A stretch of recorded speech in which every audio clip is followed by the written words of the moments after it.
Okay, good morning, you beautiful human beings. Guys, I trust you had an amazing weekend. It was a long weekend if you were here in Southern Africa. It is the last week before Christmas, right? We had a pretty eventful week last week. We had a ton of information come into the markets. We had CPI, PPI, we had Powell delivering that final death blow to the dollar. And I must say, scanning through the markets this morning, I am super excited for the opportunities that are going to be there. Now, there are going to be some slight changes this week.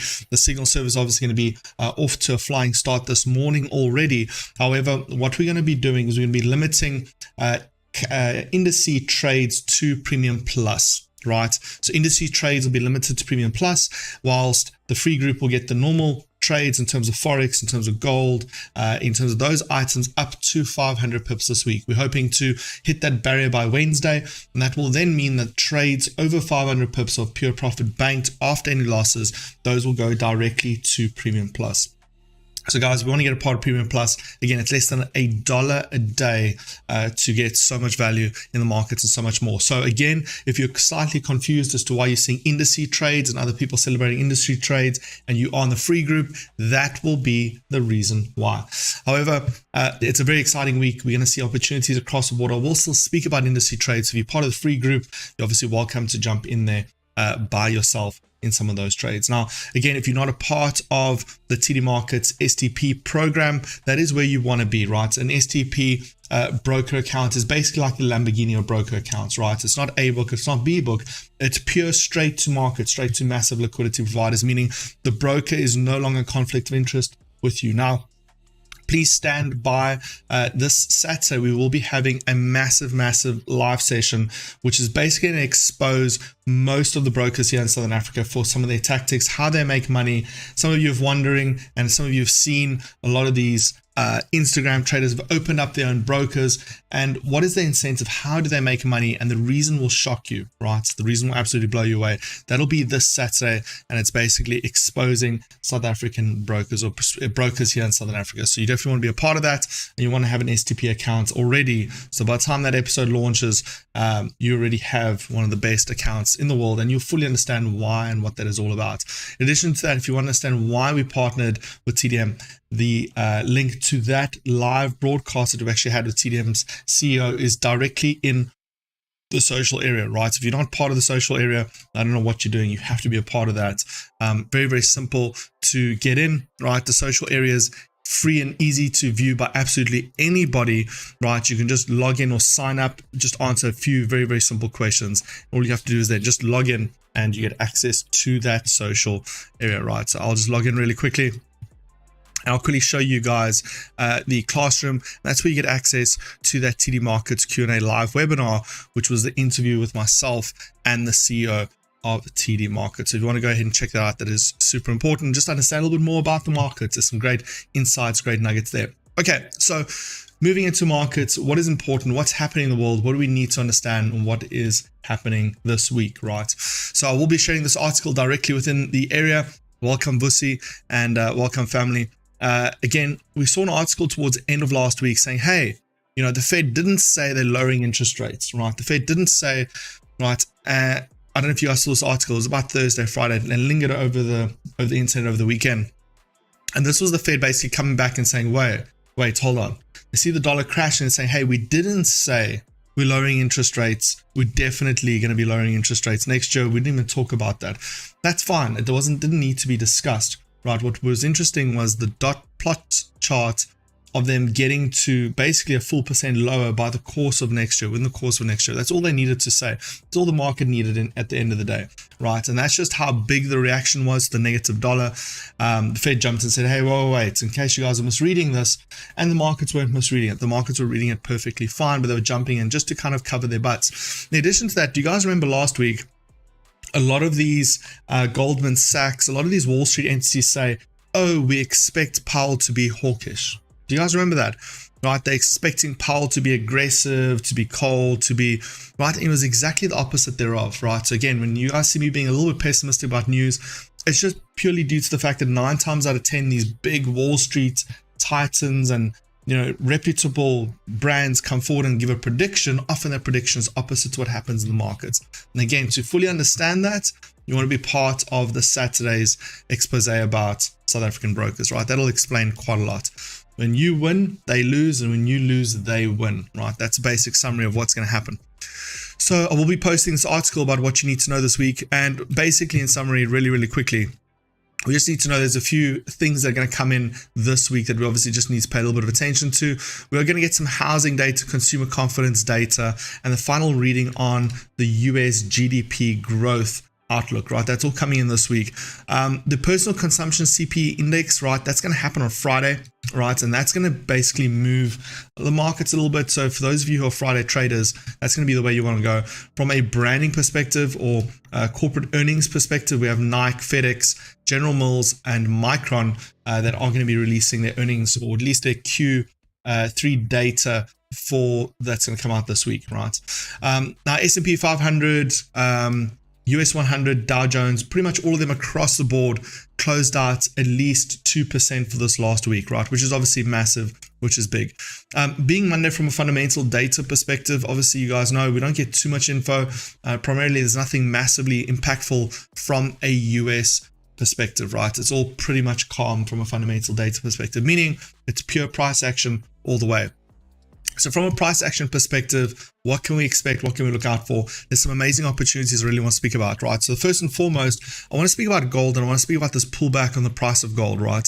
So we saw on Friday that little bit of a pullback that happened pretty much 3:30. So NYSE, US Open, NYSE Open, we saw a bit of a pullback and we saw a massive drop off there at that 8:30 mark, right? That drop off has since rebuilt itself a little bit.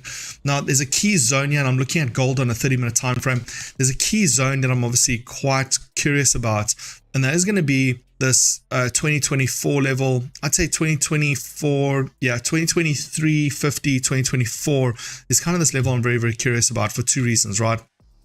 It's a really, really good resistance level, and that's obviously going to play a pretty important role. And B, if we get above that, it's going to act as dynamic support to get the price of gold further up. I do expect we will see further losses this week, and that is obviously a caveat in making sure that we don't see external conflicts, global conflicts. We know what's happening obviously in Israel. That can have an effect, negative and positive on the dollar, most of the times positive, unless it's the US getting involved. That's obviously a little bit of a different story. But there are some external factors that can still drive the price of the dollar up, which would cause gold to sell off. So I'm still a dollar bear at this point, right? Expecting the dollar to lose value. And in that case, expecting gold, US 30, in most of the indices across the board, all of these items to go up, right? So I'm still dollar bear in most of these situations. So I'm looking for a trigger point on the 2024 level. And then again, that safer zone is going to be slightly more above. So if you're not keen on taking any sort of risks here, then you want to put an alert on the 2027 mark as we see markets get to the bottom end of this range that it really sort of capped out on from the 14th. We want to pay quite a bit of close attention to that 2027 range.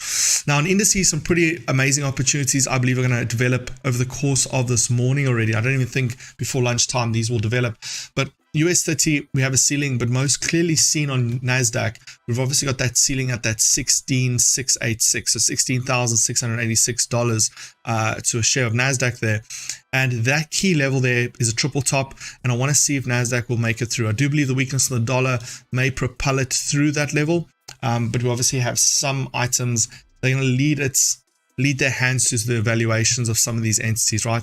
I'm not 100% sure if Nike is part of the US 30. It's definitely part of the S&P 500.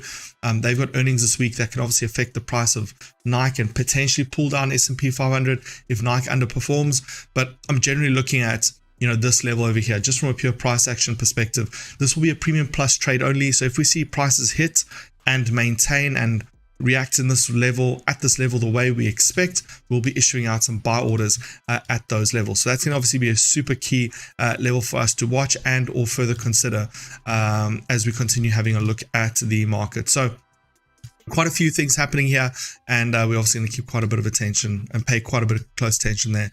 Now it's more obvious obviously on the NASDAQ from a 30-minute time frame perspective, but on US 30, Dow Jones, this is obviously going to be what we're going to be monitoring too. If we see a NASDAQ break, we obviously want to see if we will see US30 also break that 37,447 plus minus level, right? Should we break that, we'll obviously go long there too. Now, a little bit of a break in the data this morning. I don't know if you guys are also seeing this, but basically my charts are basically showing a break just before 5 a.m. Markets drop and then a recovery. I don't know if you guys can confirm if you're seeing the same thing on your side, or if it's just I was playing around with my PC at that time and I might have messed things up there. So if you guys are seeing the same thing, please do let me know. And it's Monday. I haven't even turned on most of the studio lights. So there we go. I'm probably a little bit brighter and easier to see. Having a look at the dollar index, right? So again, we saw that massive breakdown as a result of Powell, etc. We're seeing a bit of a build up here. But again, as we've spoken about in the past, right, that's perfectly within tolerances of what we expect the dollar to do here. From a weekly time frame perspective, we can really see the dollar's back into that danger zone or this bear market structure, and I do expect to just see it continuing all the way further down there, right? So we've got a little bit of a pullback here. I don't think this is going to make any sort of meaningful retracements on the dollar value, and if it does, right, then we might look at an absolute maximum of a retest of this level, the 103 level, potentially even the 103.4 level, 103.4. But from a retest perspective, I do expect the dollar's made a little bit of pullback. 38.2 will suffice. You know, we are hitting what once was resistance, now support, and I think that'll be enough for the dollar just to continue sinking away into the abyss, right? Again, the dollar's benefited from all these interest rate hikes. It's benefited from all this chaotic world events, and so it's obviously time for it to hang up its shoes and obviously retreat. Another very interesting one for the crypto fans out there is we obviously got that massive pop out on the 4th, right? For those of you who remember, the morning of the 4th, we saw that Monday morning, I believe it was, we saw markets just pop out and start to rally on the price of Bitcoin, right? Breaching that $40,000 mark that we obviously had a very keen eye. This is on a 4-hour time frame. Obviously, this is Bitcoin, United States dollar. We breached out on that 4th, that Monday morning. We made that massive rally. We pulled back almost, I'd say this is almost a full 88.2 fib pullback. We did 88.2 fib pullback. Now we in that moment of that fib pullback already, right? Now I do want to look at this move in isolation from the larger move. So I'm just going to close up that fib over there, because what I'm looking for is I'm looking to catch Bitcoin for a buy on a similar trajectory. And what we might find here, if we extend that further out there, we look at just that from a fib level perspective, is I'm looking at, is that also an 88.2? And it is, right? So there's an 88.2. Bitcoin has pushed back over the last 4 hours into that zone. And I'm very, very keen to have a look at, you know, do we get some sort of reversal here? Do we get some sort of breakout? So I'm going to drop to a 30-minute time frame, and that'll give us a little bit of price action to potentially work on, at least a little bit of market structure. And we can just look at this last, I'd say last 15 minutes. So if you want to catch, you know, this Bitcoin move, it might be easier just to map that out over there, and then potentially look at any sort of breaches above 31,400. So $31,000, 400 to a coin might be that sort of breakout point, the definitive breakout point. I think definitely without a doubt, even if we just draw out some of that price action over there, will be the 41,666, right, on the Bitcoin level. So a few interesting trades that I think are going to develop over the course of this morning. Certainly a lot to be traded over the course of this week. And again, as long as we continue to see that sinking dollar, right, as we obviously know with Powell's announcement, right, interest rates are not going to go ahead and rise any further than the dollar. And that means that, you know, smart money is going to start to move money from, you know, government yields, government-backed securities into slightly more riskier items, contracts on Wall Street, thus being things like indices, commodities, currency, right? So we should start to see a lot more money flow back into these areas, and that'll further weaken the dollar. So I'd really like to be in massive bear long positions. So bear positions on the dollar over long periods of time, swing trades. That's obviously what we want to get into. So just again, a announcement so that anybody who missed it, indices will be limited to Premium Plus only, right? Super easy. If you want to be a part of Premium Plus, it is very easy to be a part of, right? Very, very simply, all you got to end up doing here is go over into the normal social area, the free area, and just progress to any one of the chapters that are locked out. This is obviously for Premium Plus, but you can just simply go to how to get involved in Premium Plus. You can open that up, right? And then it'll give you the instructions. What do you get, etc., and a link just to jump in and join Premium Plus. That's right there next to me on the side, right? Super, super simple, super, super easy.